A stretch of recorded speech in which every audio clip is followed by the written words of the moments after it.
In today's video, I'm gonna be showing you how to send private photos and videos on Instagram chat. Go to your Instagram and tap on this message icon to go to your Instagram inbox.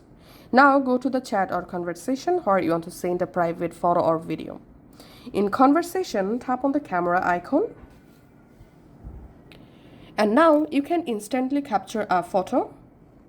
And then here you get this allow replay option. Here you have to tap and you have to select view once. Then tap on send. And that's how you can just send a private photo. Now the photo will be automatically removed after view once. Again tapping on this camera, selecting gallery.